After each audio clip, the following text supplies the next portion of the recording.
Guys, welcome back to study stopper. Hope you all are doing great. मैं हूँ रुचिता। आज है 15 अप्रैल और आज एक्सप्लेन सेक्शन में बात की गई है इस पर। ठीक है, देखिए आईएमडी ने क्या किया है, नॉर्मल मॉनसून को प्रेडिक्ट किया है और ये 4th कॉन्जिक्यूटिव ईयर है जबकि मॉनसून को नॉर्मल प्रेडिक्ट किया गया है। लेकिन इसमें एक नई चीज़ है जिसको रिवाइज़ किया गया है, वो है लॉन्ग पीरियड एवरेज। ठीक है, और इसमें लगातार हम गिरावट देख रहे हैं। तो इसके क्या इम्प्लिकेशंस है और ये होता क्या है, तो ये यहीं पर ही बताया गया है। लॉन्ग पीरियड एवरेज क्या होता है? It is the average of last 50 years. ठीक है, 50 ईयर्स का इसमें एवरेज लिया जाता है और हम देख रहे हैं कि लगातार 1 सेंटीमीटर से हमारी जो ओवरऑल रेनफॉल है वो कम होती जा रही है। तो इसके क्या इम्प्लिकेशंस होते हैं और इसके डाउनग्रेड होने का क्या मतलब है और ये पूरी प्रक्रिया किस तरीके से की जाती है, ये सब जानने के लिए हम चलते हैं एक्सप्लेन सेक्शन में। ऑल राइट, सो इसमें जो डाउनग्रेड हुआ है उसी के बारे में यहाँ पे बात की गई है। देखिए, सबसे पहले तो जो LPA है वो पहले कितना था, 88.06 सेंटीमीटर था, अब हो गया है 87 सेंटीमीटर। ठीक है, और इसका जो बेस ईयर है, पहले क्या था 1961 से लेकर 2010 तक का इसका बेस ईयर था, वो रिवाइज़ हो गया है और अब क्या हो गया है, वो 1971 से लेकर 2020 तक का इसमें अब रिवीजन किया गया है। तो उसमें 1 सेंटीमीटर से जो हमारी रेनफॉल है वो कम हो गई है। अब इसको डाउनग्रेड क्यों किया गया है? तो देखिए, 2 टाइप के स्पेल्स होते हैं मॉनसून में। ठीक है, एक होता है वेट स्पेल और दूसरा होता है ड्राई स्पेल। वेट स्पेल कौन सा होता है? जो हमारे मेन मॉनसून सीज़न के जो महीने हैं, जो समर के बाद आते हैं, जून टू सितंबर, ये हमारे मेन महीने हैं मॉनसून के। ठीक है, तो इसमें जो बारिश होती है उसे कहा जाता है वेट स्पेल। वो वेट स्पेल क्यों कहा जाता है? क्योंकि जो हमारी साउथ वेस्ट मानसून विंड्स हैं या जो भी विंड्स तब आ रही होती हैं वो ओशंस से गुजरते हुए लैंड मास पर आती हैं। इसीलिए उन विंड्स में क्या होता है, मॉइस्चर होता है, ह्यूमिडिटी होती है और वो अपने साथ ज़्यादा रेनफॉल लेकर आती हैं जो मौसम को एकदम ठंडा बना देती हैं। ठीक है, और यही पीरियड होता है जब सबसे ज़्यादा बारिश, करीब करीब 75% जो रेनफॉल है हमारी, वो यहीं से आती है। ठीक है, तो ये हुआ एक स्पेल। कौन सा था? ये वेट स्पेल था। अब ड्राई स्पेल क्या होता है? जो विंटर सीजन्स में जो बारिश होती है ना हमारे अलग अलग स्टेट्स में, वो ड्राई स्पेल होती है। ड्राई क्यों कहा जाता है? क्योंकि इसमें क्या होता है, लैंड मास से होते हुए वो विंड्स हमारी ओर आती हैं, मतलब वो गर्म जगह होती हैं जहाँ से ये विंड्स आ रही होती हैं, जैसे मंगोलिया है, नॉर्थ वेस्ट चाइना है, या हमारे ही नॉर्थ वेस्ट से जो विंड्स आती हैं वो गर्म इलाकों से होते हुए आती हैं। और इसके अलावा और क्या होता है, क्योंकि तब विंटर सीज़न होता है और हम ये जानते हैं कि लैंड मास और ओशन के जो टेम्परेचर्स हैं वो डिफरेंट होते हैं, है ना, वो डिफ़र करते हैं। तो विंटर सीज़न होने के कारण क्या होता है, जो लैंड मास का टेम्परेचर है वो जल्दी कूल डाउन हो जाता है। कूल डाउन हो गया यानी कौन सा प्रेशर क्रिएट होगा? हाई प्रेशर क्रिएट हो जाता है। और हाई प्रेशर क्रिएट होने की वजह से जो भी ओशनिक विंड्स आती हैं वो उसको ब्लॉक कर देता है, नहीं आने देता। इस वजह से जो ह्यूमिडिटी और जो मॉइस्चर होता है वो नहीं आ पाता और सिर्फ वो ड्राई स्पेल रह जाते हैं, यानी जितनी बारिश होनी चाहिए उतनी नहीं होती, कम होती है। ठीक है, तो ये 2 टाइप के स्पेल्स मॉनसून के होते हैं। अब इन्हीं पे बेस ये चीज़ है, क्या होता है कि एपोकल बिहेवियर देखा जाता है, यानी 30 to 50 ईयर्स का जो पीरियड है उसको ध्यान में रखा जाता है कि किस तरीके की रेनफॉल ज़्यादा हुई थी। तो शिफ्ट देखा गया है ड्राई और वेट एपॉक्स में। ठीक है, किसी साल क्या होता है या किसी डेकेड में क्या होता है, वेट एपॉक्स ज़्यादा होते थे तो अच्छी बारिश होती थी, और कुछ डेकेड्स में ड्राई एपॉक्स ज़्यादा होता था।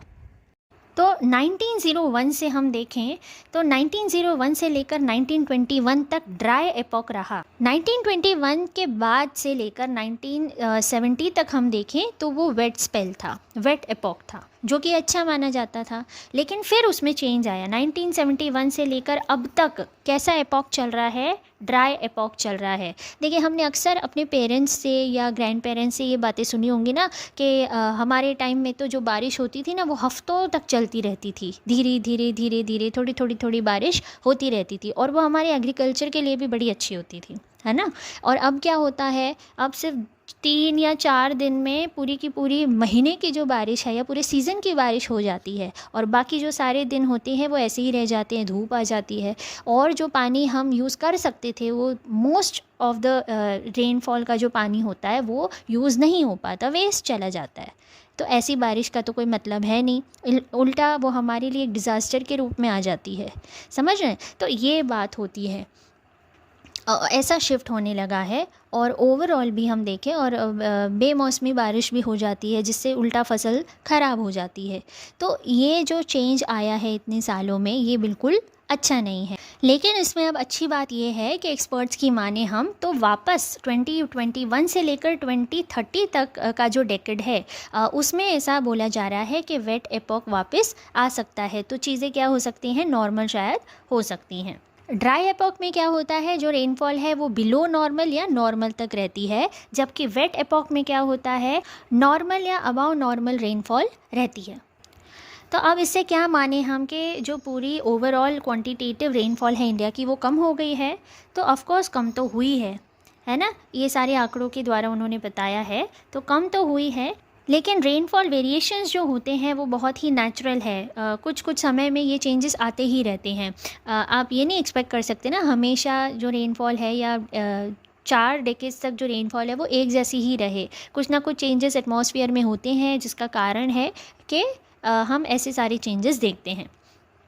तो अगर हम इंडिया की भी बात करें तो पूरे देश में रेनफॉल यूनिफॉर्म नहीं है ना, इक्वल रेनफॉल तो होती ही नहीं है।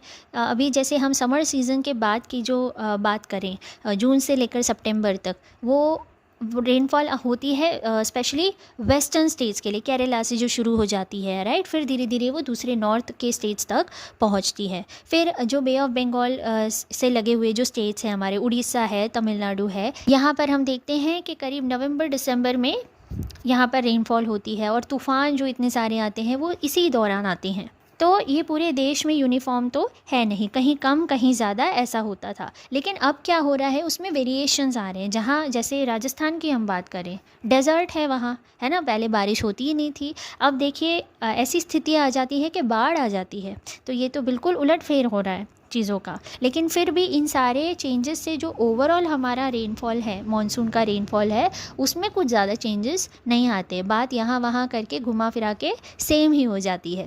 लेकिन अभी हम देख रहे हैं कि नॉर्थ ईस्टर्न रीजन्स में जो है 1950s के बाद से ही रेनफॉल में डिक्लाइन आ रहा है। जैसे जो अरुणाचल प्रदेश है, नागालैंड, मणिपुर, मिज़ोरम, त्रिपुरा, इनमें कम रेनफॉल रिकॉर्ड हुई है।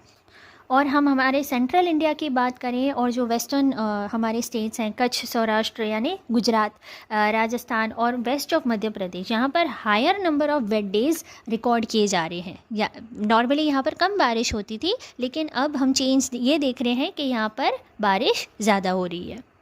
तो भले यहाँ पर पॉजिटिव चेंज है, लेकिन इसकी जो भरपाई है वो कहीं और हो जाती है कम बारिश के रूप में। जैसे नॉर्थ ईस्टर्न स्टेट्स में बहुत बारिश हुआ करती थी, अब नहीं इतनी हो रही है, ठीक है। लेकिन ओवरऑल तो इम्पैक्ट वैसा का वैसा ही है।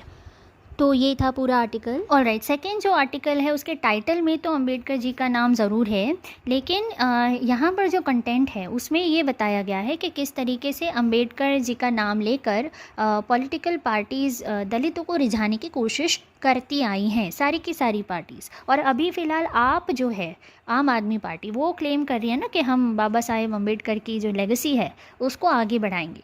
तो सीधे सीधे तौर पर ये कह के वो दलितों को रिझाने की कोशिश कर रहे हैं, ये तो साफ तौर पर दिखाई दे रहा है।